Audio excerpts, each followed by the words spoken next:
देश की एकता और अखंडता के प्रति जो संकल्प सरदार पटेल लौह पुरुष के रूप में वल्लभ भाई पटेल जी के द्वारा आजादी के समय लिया गया था, और आज उनकी जयंती के 150 वर्ष पूरे हो रहे हैं। तो इस निमित्त पूरे देश में राष्ट्रीय एकता पद यात्रा का कार्यक्रम किया जा रहा है, जिसमें राष्ट्रीय एकता का संकल्प और आतंकवाद को समूल नाश करने का संकल्प इस कार्यक्रम में लिया जा रहा है। अलीगढ़ महानगर के कोल विधानसभा में आज हजारों जनता जनार्दन के नेतृत्व में ये मार्च निकाला गया। एटा चुंगी से लेकर आप देख रहे हैं पैदल पैदल रामगढ़ रोड तक, राजा गार्डन तक, वर्दी चौराहे तक यात्रा रही। लगभग 8 किलोमीटर हजारों की जनता सड़कों पर राष्ट्रीय एकता अखंडता के प्रति संकल्प लिया। मैं समझता हूँ कि ये देश एक था, एक है और एक रहेगा।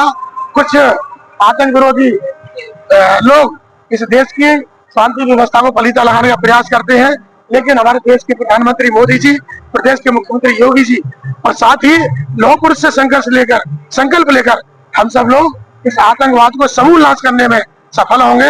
आतंकवाद का समूल नाश होगा। जनता ने भी संकल्प लिया है और हमारे नेतृत्व का भी ये संकल्प है। आने वाला समय 2047 तक देश को विश्वगुरु बनाने का हमारा संकल्प है। ये भी संकल्प हमारा पूरा होगा और मोदी योगी जी के नेतृत्व में सपना पूरा होगा।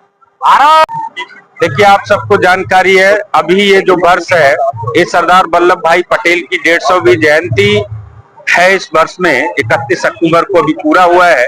सरकार ने पूरे देश भर में सरदार वल्लभ भाई पटेल जी की 150वीं जयंती को धूमधाम से मनाने का घोषणा की है। हम सब जानते हैं, जब देश के प्रधानमंत्री गृह मंत्री आदरणीय सरदार वल्लभ भाई पटेल बने, उस समय देश तमाम टुकड़ों में, रियासतों में था। उन्होंने 565 से अधिक रियासतों को एक सूत्र में बांधकर देश को एक बनाने का काम किया और देश को अखंड बनाने का काम किया। आज देश के लोकप्रिय प्रधानमंत्री, विश्व के ताकतवर नेता आदरणीय नरेंद्र मोदी जी भी एक भारत श्रेष्ठ भारत अभियान पे काम कर रहे हैं। देश को आगे बढ़ाने के लिए काम कर रहे हैं। देश को 2047 तक विकसित भारत बनाने के अभियान में लगे हुए हैं।